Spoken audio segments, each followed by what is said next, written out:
item, I wish to advise everyone that I was at the Cabinet meeting yesterday which discussed this issue, and I am aware that a point of order was raised expressing concern as to whether proper process had been followed, particularly in respect of the documentation forming part of the agenda.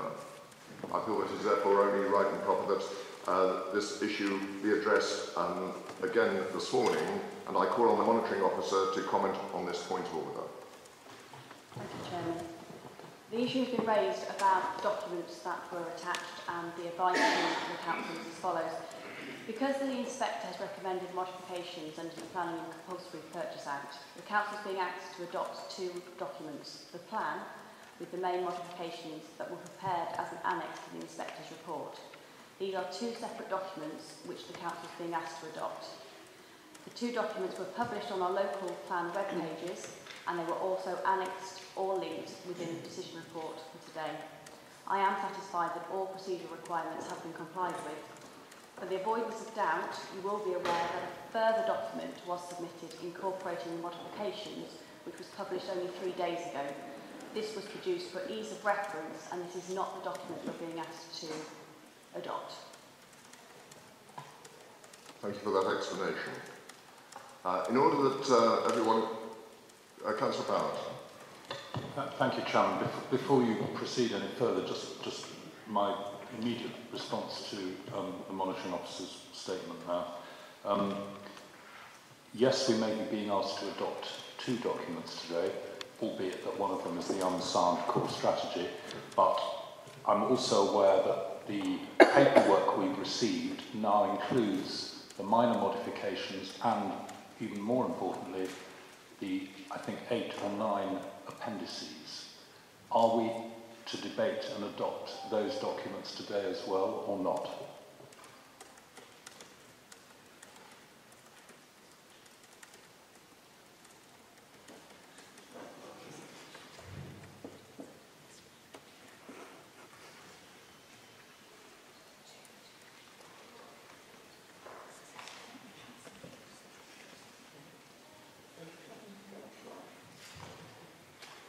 The documents you're being asked to adopt are the appendices as well, and the minor modifications and the majors. And they're all separate documents, they're not the incorporated document. Thank you. If that is the case, my understanding is that those appendices were not available within the constitutionally required time of 5 days before this meeting to members and to members of the public. Yeah, they were on the website, and that's why they're not annexed, because they've already previously been published. I don't wish to delay the meeting and become pedantic about this. My concerns are that I do not wish this decision today to be open on any possible grounds to any kind of challenge to its own soundness and constitutionality. So I do think it's important we establish this. I would like to remind members and members of the public that it happens to be UK-wide Local Democracy Week this week. So perhaps we should be paying even more attention to these matters. Thank you. I have reviewed the matter and I'm satisfied that we have complied with all procedural requirements. There is a 6-week period of challenge. You know, that happens regardless. But I'm satisfied that the procedures have been followed. Councillor Bartlett. Thank you, Chair. Just for some clarification, please. I actually went looking for the appendices for quite a while. So if they had already been published on the web, but not appended to the agenda for today, where most of us picked them up on the Tuesday, could you please tell me where they were published on Herefordshire's web before they were then appended to the agenda as well? To try and bring this issue to greater openness, it is already my intention that for everyone to be fully informed, to invite the Assistant Director responsible for the strategic planning to explain the adoption process, as he's been involved implicitly with the appendices and the whole report. He'll be able to discuss part of this, and then I'll invite him to do that to begin with, and and then pass it back to the monitoring officer to deal with any technical legal issues. Is that satisfactory to you, Councillor Butler? Your reactions to this circus, or perhaps we should say pantomime? Well, it was a bit of a pantomime to begin with, wasn't it? But, you know, when the debate got going, it was interesting to hear how many councillors from, you know, all sides of the chamber had very serious concerns about the impact that this core strategy was going to have on their communities, irrespective of whether at the end of the day they felt in a place which meant that they couldn't actually vote against. And, you know, even some of the ones who raised very serious concerns felt obliged to support the core strategy in the end because, you know, well, what else is there? It's just very disappointing that it is as partial as it is and that it has as many flaws in it as it has. Start by giving me your name and titles then. I'm Councillor Jenny Bartlett, leader of the Green Group on the council. I'm Councillor Felicity Norman, Leominster obviously, and also relevant, I believe, Mayor of Leominster at the moment. Just firstly, what did you make of the plan as a whole, and explain to us why you made your decision or how you voted? The plan as a whole has been a long time in the making. We do need a plan. What we've ended up with doesn't take into account a lot of the worries that we had at the beginning of the process, worries about public transport, worries about the Wye River, about the affordability element, whether we're going to get affordable houses, and also about how the plan is going to be delivered. We have a structure, so we have a plan. Whether we've got a good plan is still to be seen. Those issues around things like affordable housing and some of the other things you just brought up then, do you think those are things that you can really argue over in the detail when it goes to individual planning committees though? Not so much in the individual planning committees, unless the neighbourhood plan is going to be there as well to back it up. I think what we need to look at now is probably the review process, because if the plans are not delivering, then it will kick back into a review.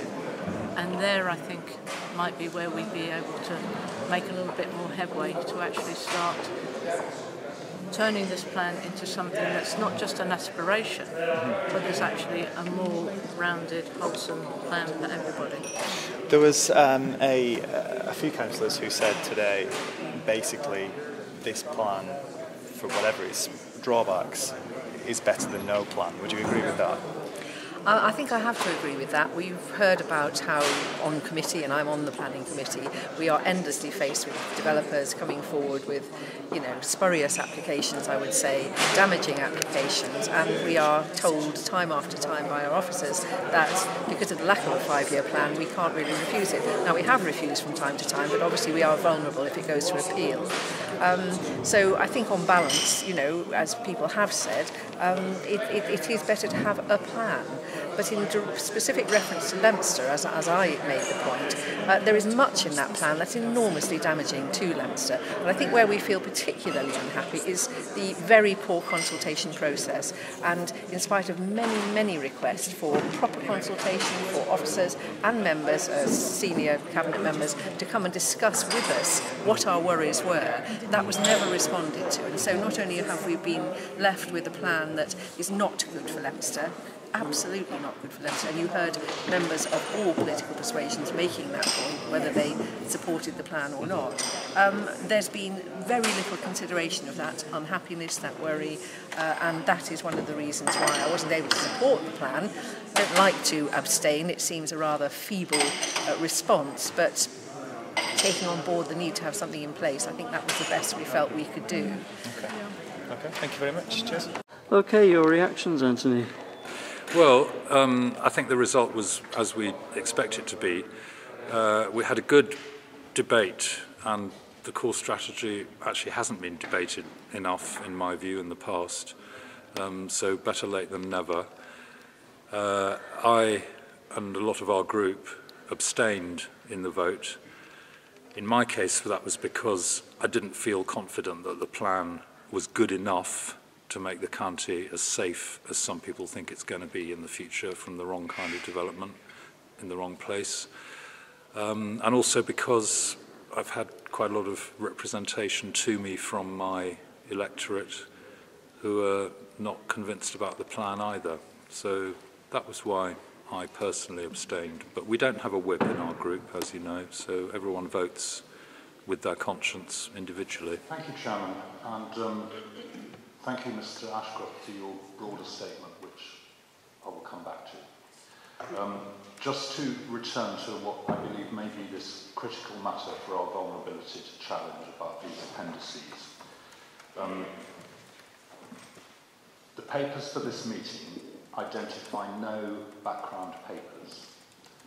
The appendices, which we are pointed to in the papers, which were published in due time, refer to the items that are the substance of the business of the meeting. The inspector's report, the main modifications, the minor modifications, and the equality impact assessment. There is no mention of appendices 1 to 8 or 1 to 9, I can't even remember how many there are, but there are a lot and they are very substantial. So substantial that my understanding is that the inspector actually requested them to be part of, or appendices to, the major modifications, which is what we do have in the papers that arrived in a timely fashion. Furthermore, I still actually don't believe that the meeting or the public have received a clear answer as to exactly where they can locate, if they want to locate them here and now in the room, these appendices on the Council's website. So I'd be grateful for an answer to those 2 points before we proceed, just so that we know we're safe. Councillor Summers, is it on the same issue? No, two issues. Sorry. One is the mention of flexibility in the report. I have an issue with any mention of flexibility when it comes to government, because there isn't any. I don't think we should put it out there, but there is. And as far as Appendices 5 on infrastructure, I couldn't find anything on infrastructure for quite a while. It's now on there. For quite some time, I couldn't find anything on infrastructure, and it's been one of my pet issues from day one, because we need to be spending more time on infrastructure. Thank you. Monitoring officer. As far as the background papers are concerned, the reason is because they're on the website. If we're having difficulty in identifying them on the website, then I need to ask a colleague to take you through it. It's not just the difficulty of accessing them, it's the fact that the papers given to this meeting do not point us towards their location on the website, and they're not published. They should have been identified as background papers with a link, or they should have been published as part of the papers that we received. The link, because I've just followed it now on my own computer, links you to the full page of the local plan, which then has every document to do with the local plan.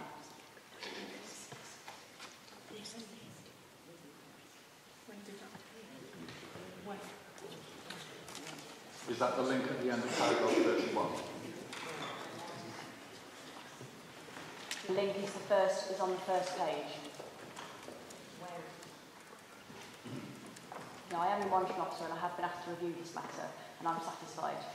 I can't say there won't be a challenge, because anyone can challenge this decision, but I'm satisfied that it wouldn't be successful. Through the chair, please, Councillor Harley.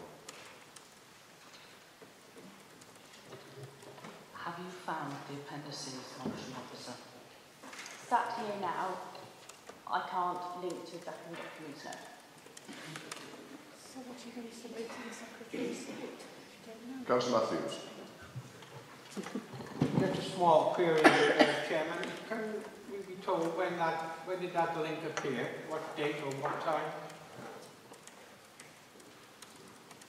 I feel that we are getting into detail which we've had the answers that they have been on the website, that the monitoring officer has investigated and is satisfied that the necessary legal obligations have been complied with. And unless there is a particular new issue to raise, I do not propose to allow any further questions on that particular point. There is virtually nothing else that can be said. the monitoring officer has adjudicated on that matter. So the monitoring officer knows what's Are there any other points towards before we go?